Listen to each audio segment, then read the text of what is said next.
Vocês já pensaram em passar 5 meses em contato com a natureza direto? A gente percorreu a Pacific Crest Trail e, dando continuidade ao Congresso de Trekking Gear Tips, a gente vai falar sobre a PCT. Eu sou o Edinho. E eu sou a Bia, do portal Sua Casa é o Mundo, um blog em que a gente conta as nossas aventuras e as nossas viagens.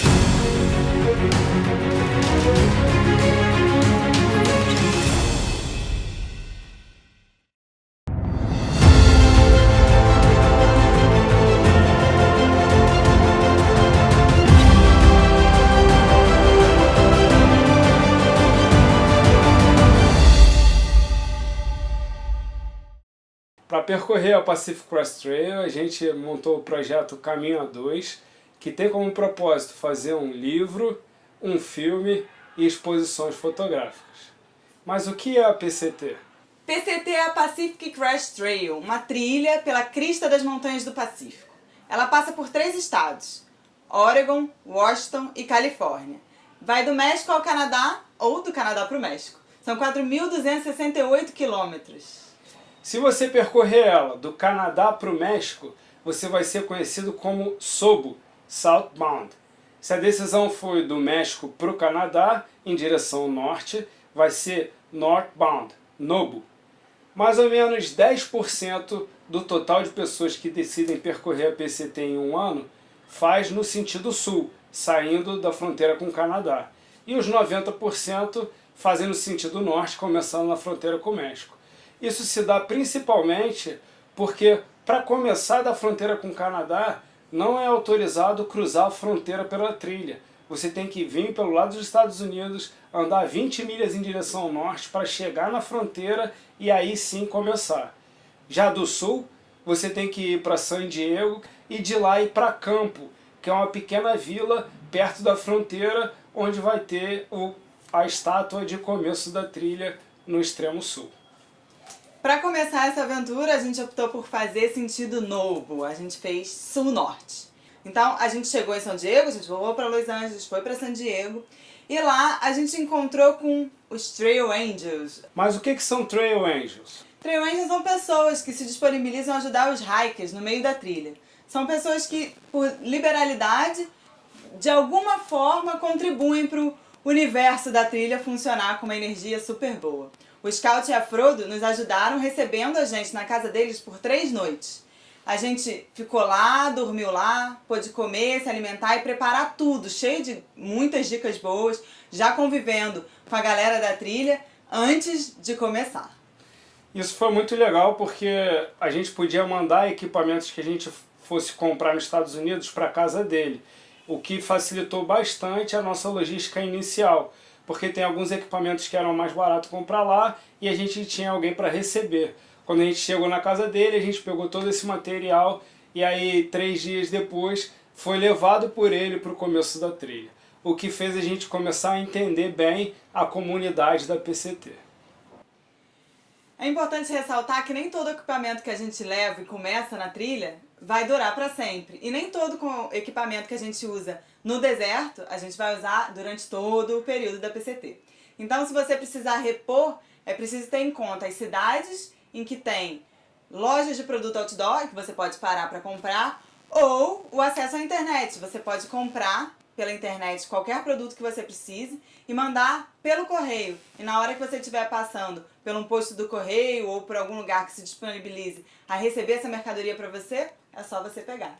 Isso que a Bia falou sobre diferenças de equipamentos ao longo da PCT se dá pelo fato da PCT variar muito em latitude e também o período que a gente fica na trilha, o clima vai mudando. Então o que a gente precisa num trecho, não necessariamente a gente vai precisar no outro.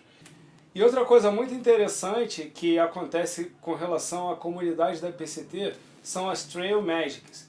Trail Magics são ações que os Trail Angels fazem. Então um exemplo de Trail Magic é quando a gente está andando no deserto e tem um cachê de água. Então várias garrafas de água, porque eles sabem que naquele longo trecho a gente não tem muito acesso à água. Isso é muito interessante para fazer o funcionamento das coisas rolarem, né? Outra coisa que é muito importante ter em consideração é que é claro que a comida que a gente leva é só por um período, e não por os 6 meses de trilha. Então, a gente tem que se programar e saber mais ou menos quantos dias a gente vai ficar direto na trilha, para poder saber quanto que a gente leva de comida e aonde a gente vai ressuprir. Uma coisa que é bem legal e que funciona muito lá na trilha são o envio de caixas para o correio. Da mesma forma que eu falei dos equipamentos, é possível você mandar caixas com alimentos para o próximo trecho. Então você passa em alguma cidade, em algum lugar que receba as caixas e pega essa caixa, enche a mochila e continua a trilha. Nem sempre a gente fez dessa forma. Algumas vezes a gente optou por comprar simplesmente a comida no lugar que tiver. Então existem postos de gasolina, mercadinhos, mercados grandes, aí vai tudo depender exatamente de onde a gente está passando e qual a quantidade ou o tipo de comida que você está comendo. A gente procurava comer comidas bem simples e fáceis de achar, como macarrão instantâneo, purê de batata em pó, e são coisas que eram super simples de achar e facilitavam um pouquinho a nossa logística. A acessibilidade a essas lojas varia muito de qual trecho da PCT você está. No deserto, a permeabilidade de estrada é muito grande, então a gente conseguia ir com maior frequência fazer algum ressuprimento. Porém, no deserto a gente tinha muito problema com relação à água. Tinha escassez de água, em alguns momentos a gente tinha que carregar 6 litros de água, e o que facilitava isso era a questão dos Trail Magics, onde a gente encontrava caixas de água, que ajudou bastante. Uma preocupação que a gente tinha com relação à água também era de filtrar a água. Então a gente tinha um filtro que a gente utilizava, um filtro pequenininho que encaixava na garrafa ou num saquinho de carregar água, e aí a gente conseguia filtrar utilizando esse filtro. Falando um pouquinho do deserto, é importante ressaltar que a gente encontrou um deserto um pouco diferente do que eu imaginava. A princípio eu imaginava encontrar um lugar muito quente, muito seco e quase impossível de andar. Mas tem uma questão aí. A gente começou a trilha no dia 5 de abril, então ainda não era alto verão e a gente conseguiu começar numa temperatura até bem amena. Outra questão que é legal é que a gente passa por zonas baixas e zonas altas. Isso faz com que mude muito a temperatura. É bom lembrar que a gente está passando por uma trilha de cristas de montanhas. Então é um sobe e desce, o que faz a trilha variar muito, a vegetação variar muito, os animais variarem muito. Então o que eu esperava era um clima meio semelhante ao cerrado, uma coisa bem quente. A gente teve uma experiência no Jalapão, eu esperava alguma coisa mais ou menos por ali, muita areia e muito calor. Lá a minha água fervia na garrafinha de água, por exemplo. Mas lá na PCT a coisa foi bem diferente. A gente tem um calor intenso durante o dia e um frio intenso durante a noite. O que faz com que a gente consiga resfriar as coisas e esquentar as coisas. Então é cíclico, você não passa o dia e a noite inteira no calor. E a outra questão, como eu já falei, a variação faz com que esse deserto se modifique bastante. Com relação à variação altimétrica que a Bia estava falando, existe uma fórmula que diz que cada 1000 pés em variação vertical geologicamente equivale a 170 milhas em deslocamento para o norte, o que faz a temperatura baixar às vezes entre 2 e 4 graus Celsius com essa variação vertical. Isso é incrível, e quando a gente teve acesso a essa fórmula a gente ficou um pouco cético. Mas logo no terceiro dia, no final do dia, chegou em Mount Laguna, a 6.000 pés. E a gente pôde constatar isso daí. Em Mount Laguna estava nublado, a gente estava no meio da nuvem, quase chovendo. E tem outro efeito que também tem influência nisso daí. É um efeito que eles chamam de Rain Shadow. A PCT é uma trilha que cruza a costa oeste dos Estados Unidos no sentido longitudinal. E ela fica próxima do Pacífico. Então, nesse efeito, o que acontece? A massa de ar fria vem do Pacífico, ela começa a avançar para leste e começa a subir a essa crista da montanha, até que, de certa forma, ela não tem mais força para subir e ela costuma precipitar na crista da montanha. E a gente estava exatamente na crista dessa montanha. A oeste dessa cadeia de montanhas, a gente tem uma região úmida e muito verde. A leste dessa cadeia de montanhas, a gente tem uma região desértica de sul a norte. Então, como a PCT vai zigue-zagueando por essas cristas de montanhas, por vezes, inclusive no deserto, a gente se depara com uma vegetação muito rica, muito verde, e quando a gente desce, indo para leste dessa cadeia de montanhas, como por exemplo no Whitewater, a gente tem um deserto como o nosso imaginário previa, com cacto, muito árido, muito seco. Outra coisa que é muito legal é a riqueza do deserto. Então, a gente pode ver muitas flores, flores lindas, coloridas. A vegetação realmente impressionou bastante. E os animais, além das inúmeras cobras que a gente viu, e eu já esperava ver, a gente viu bastante calango, a gente viu coiote. Então, é um lugar de riqueza, tanto vegetal quanto animal. Os 3 pontos de destaque, assim, que é muito marcante na jornada do deserto, são o Monte Baden-Powell, que é um monte que foi em homenagem ao patrono do escotismo, ele fica um pouquinho depois de Wildwood. O San Jacinto, que é o ponto mais alto do deserto, a trilha passa um pouquinho a oeste do cume do San Jacinto, mas se quiser fazer uma side trip também rola. E o aqueduto que abastece Los Angeles. É um terreno bem plano, você anda muito tempo sem sombra, inclusive muita gente opta por fazer esse trecho à noite, e foi o nosso caso. Para finalizar, que é inesquecível, já ao norte do deserto, quase acabando, nós temos o deserto de Mojave, que também lembra o nosso imaginário, muito seco, os calangos correndo assim, muito engraçado. A gente atravessa também áreas de bastante vento e a gente passa, inclusive, por fazendas de geração de energia eólica. E quando acaba o deserto, a gente entra num universo completamente diferente. A gente chega em Kennedy Meadows e de lá começa a subir. A serra?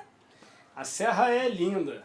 Um dos pontos altos da viagem. Antes de começar a viagem, a gente pesquisava muito sobre a serra e se deparou com uma realidade fantástica. O ponto crítico que merece bastante atenção na serra é a navegação. A PCT como um todo, para navegar, a gente optou por um aplicativo que se chama Guthook. Outro aplicativo que é muito famoso é o Half Mile. Esses 2 aplicativos são os mais famosos da trilha, existem alguns outros, mas normalmente as pessoas que estão lá optam por um desses 2. O Half Mile ele tem a característica de possibilitar que você imprima a carta topográfica de toda a PCT, o que é muito interessante se você optar por levar carta e bússola. No nosso caso, a gente tinha 2 telefones, um GPS de backup, 2 powerbank e uma placa solar. Então a gente optou por estar confiando nos 2 telefones com o aplicativo Guthook. Particularmente porque uma das telas do aplicativo é uma carta topográfica. Assim, quando o telefone perdia o sinal de satélite, era possível navegar como se carta topográfica fosse. E as referências são muito nítidas no PCT. É praticamente impossível você estar desorientado e não saber qual é o norte e qual é o sul. Ainda com relação ao deslocamento na trilha, a trilha é muito bem balizada. É bem intuitiva e um dos objetivos nossos era a Bia aprimorar a parte de navegação dela e foi inviável trabalhar isso lá, pela facilidade da navegação. Na Serra Nevada, nos trechos de neve, isso complicava um pouquinho. Bastava pegar essa carta e está analisando as curvas de nível. Ali mais ainda eram nítidas as referências, muita montanha, bem fácil de navegar. Vale ressaltar que a gente entrou na Serra Nevada bem no iniciozinho de junho, uma época em que ainda o gelo não derreteu por completo. Então a gente pegou os topos das montanhas bastante nevados. Lá a gente anda numa altitude um pouquinho considerável. A gente anda entre 3.000 e 4.000 metros de altitude. A gente sempre vai subir uma montanha, descer, subir uma montanha. São considerados 8 passes nominados lá na Serra Nevada. E o que são passes? Passes são regiões de passagem de uma face da montanha para outra face da montanha. Na Serra Nevada, a gente está falando de trilha, de deslocamento a pé, em pouquíssimos casos a cavalo. Então, essa passagem é uma transposição da face sul para a face norte, quem está indo para o Canadá, e o contrário para quem está vindo do Canadá. Essas regiões de passagem, no período que a gente foi, estava com neve, por causa da altitude que a Bia comentou. O que faz a gente buscar dormir o mais próximo possível do pass. Por quê? Porque na Serra Nevada a gente vai subir um pass, transpor esse pass, descer no vale, cruzar um rio, subir outro pass e assim sucessivamente. Para transpor esse pass, a melhor maneira é fazê-lo o mais cedo possível, por causa da neve. A gente quer encontrar a neve densa para ser possível caminhar essa neve sem ter nenhum problema. À medida que o sol vai esquentando a neve, ela vai ficando menos densa. E por ocasião da transferência do peso, a perna que está recebendo o peso afunda, algumas vezes até a canela, até o joelho, até a coxa, dificultando essa progressão, podendo até machucar. Os americanos chamam isso de post-hole. É importante ressaltar que na serra a gente precisa de alguns equipamentos um pouquinho diferentes de quando a gente faz um trekking normal sem neve. A gente usa o Microspikes e a gente usa em alguns casos o Ice Axe ou o piolet, que pode ser necessário ou não dependendo da quantidade de neve na montanha na época que você vai estar lá. Outra coisa que vale ressaltar é a necessidade de utilização do bear canister. O bear canister é um recipiente onde a gente coloca toda a nossa comida para proteger a comida do urso e o urso da comida. E outra coisa que é legal é saber sempre quais são os lugares em que é exigida a utilização do bear canister. E o que são microspikes? Microspikes são ferramentas que você consegue colocar por cima do tênis para andar na neve. Outra coisa bastante interessante lá na serra é a possibilidade de você fazer uma side trip, uma saidinha da trilha para fazer o monte mais alto dos Estados Unidos, fora do Alasca. Se chama Mount Whitney. Tem 4.421 metros de altitude. Foi uma viagem maneira, particularmente para a gente que estava comemorando 2 meses de trilha no dia que chegou no cume. E aí é uma coisa que é bem interessante. A gente faz essa saidinha, leva mais ou menos 2 dias e volta para a trilha. A trilha na Serra Nevada é linda e bastante desgastante. Para quem tem interesse em percorrer a Serra Nevada e não tem interesse em fazer toda a PCT, ou gostaria de fazer a PCT, mas não tem tempo para fazer toda a PCT, uma trilha que é muito legal é a John Muir Trail. A John Muir Trail ela conecta o Mount Whitney até a PCT, percorre um longo trecho paralelo à PCT, sendo a mesma trilha que a PCT, até que chega em Yosemite e desce no Yosemite Valley. É uma trilha muito bonita. É um trecho em que a gente cruza com bastante gente, inclusive fazendo essas duas trilhas, a PCT e a John Muir Trail. Outra característica da serra que é bastante curiosa são as travessias de rio. Tem muito rio na serra e alguns deles a água é bem forte. O que acontece é que você tem que fazer um planejamento para quando você vai para a serra. Quanto mais cedo você entra na serra, você vai encontrar mais neve nos passes, os rios com menor volume de água e só quando já estiver chegando no norte vai começar a ter problema com mosquito. E eles são muitos. Se você decidir ir mais tarde, você vai ter menos neve nos passes, alguns passes sem neve, os rios vão ter maior volume de água e praticamente durante toda a Serra Nevada você vai ser bem perturbado pelos mosquitos. Outra coisa que é legal perceber é que dependendo da época do ano que você vai precisar de mais ou menos equipamento de frio. No meu caso, eu usei um isolante térmico que não era suficiente para o frio que eu estava sentindo lá.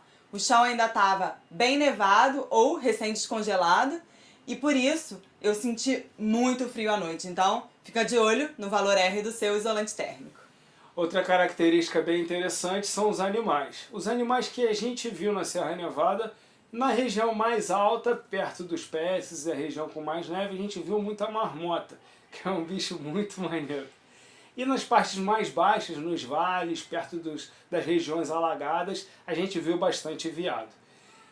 Dos lugares que se destacaram na nossa mente pela beleza, foi o Forester Pass e o Selden Pass, principalmente.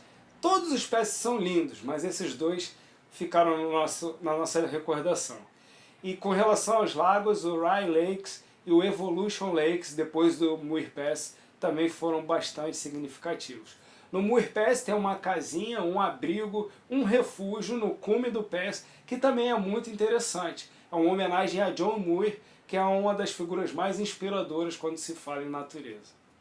A estratégia na Serra Nevada é uma coisa que tem que ser bem pensada e levada em consideração antes de você entrar nela. A gente optou por passar 11 dias direto na trilha nesse trecho. E a nossa comida tinha que estar toda dentro do Bear Canister.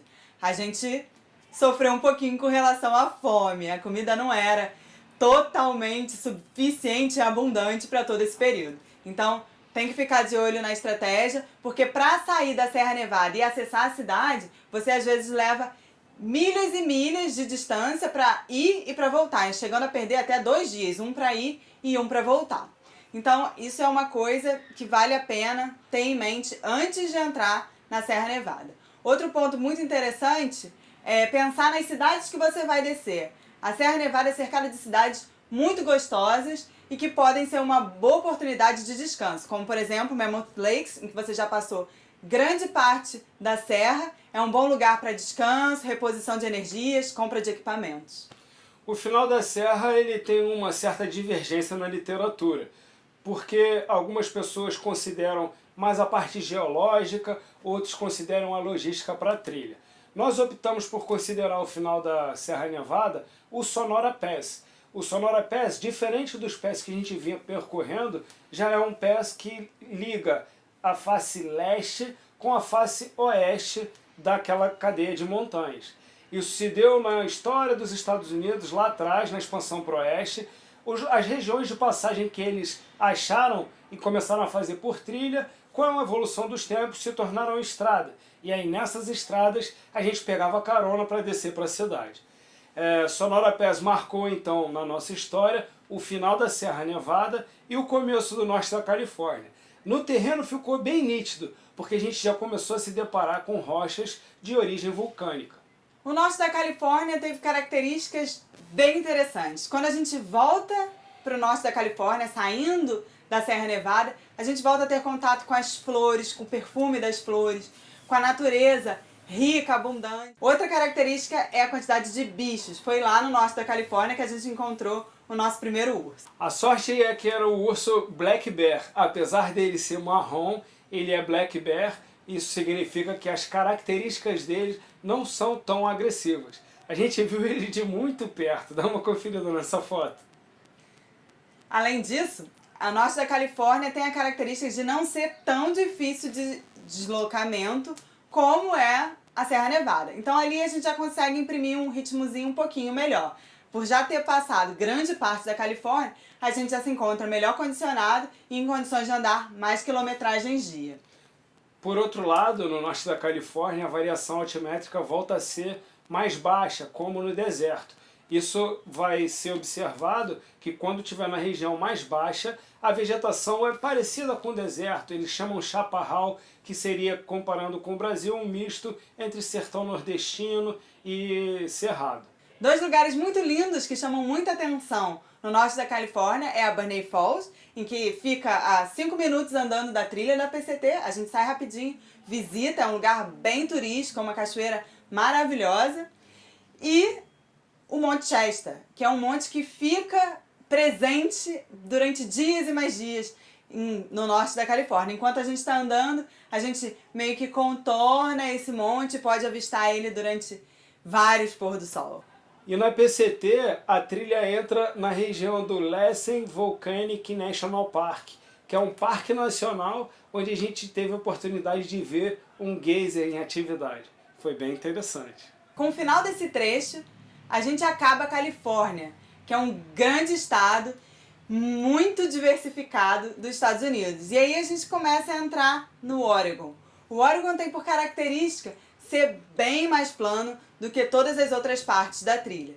As pessoas costumam dizer que o Oregon é completamente plano. Ele de fato não é plano. A gente continua na crista das montanhas, subindo e descendo. Mas essa variação é muito menor se comparado com a Califórnia e se comparado com o que a gente ia ver mais pra frente no Washington.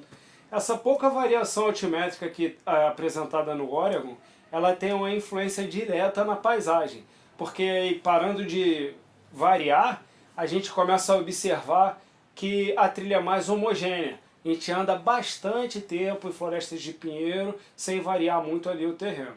O que acontece lá, que é legal de compartilhar, é que a gente está já fortalecido pela longa jornada e vence longas e longas distâncias. E para estar fortalecido, a estratégia que a gente utilizou é muito interessante para atividades de longo curso. Aproveitando da minha experiência com corrida de montanha, a gente organizou um macrociclo, imaginando como seria a progressividade ao longo de todo o período que a gente estaria na PCT. A PCT tem por característica ter pouco período de tempo para vencer uma longa distância. Por quê? Porque devido à meteorologia, o ideal é que se comece a Serra Nevada depois de 1º de junho e se termine na fronteira com o Canadá antes de 15 de setembro, o que dá 3 meses e meio para vencer quase 2.000 milhas. Assim sendo, observem nesse gráfico. Esse gráfico, na coluna vertical nós temos a distância e na coluna horizontal a gente tem o período, que vai dar aproximadamente 5 meses e meio. Vocês podem observar que mais à esquerda a nossa distância era bem menor do que mais à direita. E também é possível observar algumas colunas vazias. Nessas colunas vazias são dias que a gente fez um descanso, que a gente não andou. De forma que a gente foi respeitando o nosso organismo e paulatinamente foi melhorando o nosso condicionamento físico, aumentando as distâncias a serem percorridas. O cume desse gráfico são 53,5 km que a gente fez no Oregon, porque do estudo do terreno da PCT, a gente entendeu que o ápice do nosso condicionamento físico seria ideal se fosse quando a gente estivesse no Oregon, porque aí ia conjugar a nossa força com o terreno mais fácil de progredir, o que acabou dando muito certo para a nossa estratégia. O Oregon é recheado de lagos maravilhosos. E fica o destaque aqui para o Crater Lake, que é um ponto turístico dos Estados Unidos, um lago bem famoso e bem lindo. Só que a trilha não passa exatamente por esse lago. Ela passa próximo, mas ela faz um desvio. A PCT foi feita para ser andada a pé ou a cavalo. E, devido a essa característica de ser possível fazê-la a cavalo, eles acharam melhor desviar para que os cavalos pudessem passar ao largo, longe do lago. Mas existe a opção de você fazer uma trilha alternativa e passar pelo lago. A nossa sorte é que a gente não precisou decidir entre a PCT ou a trilha alternativa. A trilha estava fechada pelo seu caminho normal e a gente era mesmo obrigado a passar pelo lago. E foi maravilhoso poder conhecer essa paisagem. Apesar de que a gente teve um pontinho aí que prejudicou um pouco a nossa experiência. Tava muito enfumaçado. Era um período de muita queimada, muita queimada ali no estado do Oregon. A gente teve a sorte de conseguir fazer o estado todo, mas a gente teve que respirar muita fumaça. E isso prejudicou bastante o visual. Essa foi a razão da trilha estar fechada pra gente, porque o incêndio estava prejudicando a trilha da PCT. Então eles fecharam a PCT e a alternativa que eles disponibilizaram para a gente fazer aquele trecho era justamente a trilha que passava pelo Crater Lake, o que foi uma sorte. O Crater Lake é o lago mais profundo dos Estados Unidos. Ele tem origem vulcânica e mais ao norte do estado do Oregon e todo o Washington, a gente tem uma intensa atividade vulcânica. Isso se dá pelo fato do encontro das placas tectônicas do continente e do Pacífico. No norte do Oregon, a gente tem a possibilidade de passar pelo Monte Jefferson e pelo Monte Hood, que é muito lindo. A gente inclusive visitou o Timberline Lodge, que é um lugar que os Estados Unidos utilizou mão de obra para incentivar o pessoal nos anos da depressão para ter um trabalho. E é um lugar muito legal, construído à mão, bem interessante de se visitar e fica a poucos metros da PCT. Depois dali, foi só descer até o ponto mais baixo da PCT, a Cascade Locks, que tem 43 metros de altura. E aí começar o próximo trecho, que era o estado de Washington. O estado do Washington começa atravessando uma ponte. A gente cruza de um lado da ponte para o outro lado e chega no estado do Washington. Essa ponte se chama Bridge of Gods, a ponte dos deuses. O estado do Washington é incrível. Tem montanhas maravilhosas, uma variação altimétrica bem significativa e uma característica indiscutível. É bastante chuvoso e úmido.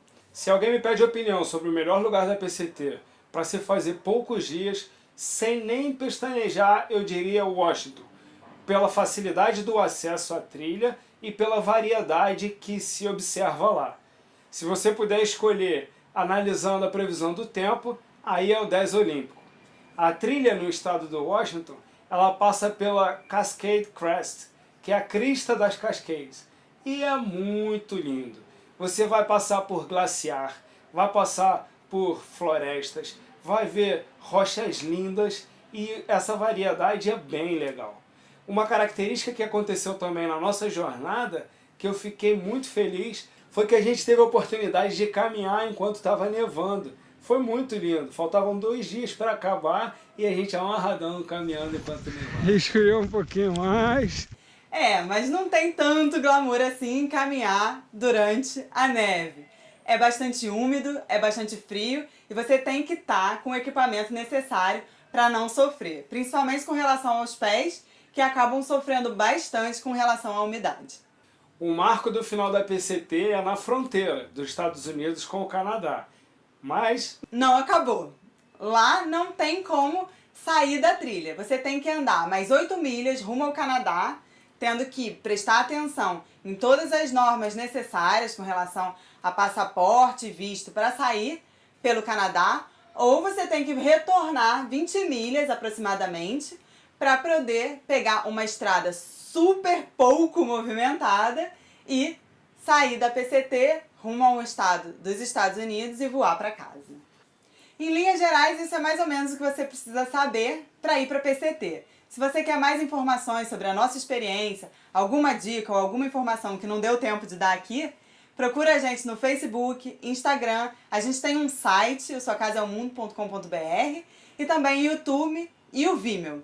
Vai sair ainda um livro com a nossa experiência, um documentário e ainda vai rolar a exposição fotográfica. Fica ligado na gente aí que ainda tem muito mais sobre a PCT para rolar. E a gente tem a possibilidade de ter uma trilha de longo curso no Brasil. Da história da PCT, a primeira ideia aconteceu em 1921, quase 100 anos atrás. Esse ano a PCT completou 50 anos da assinatura pelo Congresso americano do Ato das Trilhas de Longo Curso dos Estados Unidos. Ou seja, levou 47 anos com os voluntários trabalhando para criar essa maravilha. Aqui no Brasil existem diversas coisas acontecendo sobre trilhas de longo curso. É só dar um Google aí e colocar a sua força para a gente conseguir criar. Tem Caminho da Mata Atlântica, tem Sistema Brasileiro de Trilhas de Longo Curso. E também é muito legal a gente pensar na consciência da nossa cultura outdoor. Pesquisar sobre mínimo impacto e tudo isso que foi falado aqui no Congresso com certeza vai agregar muito para você estar trilhando maravilhosas trilhas pelo Brasil e pelo mundo. Valeu, galera!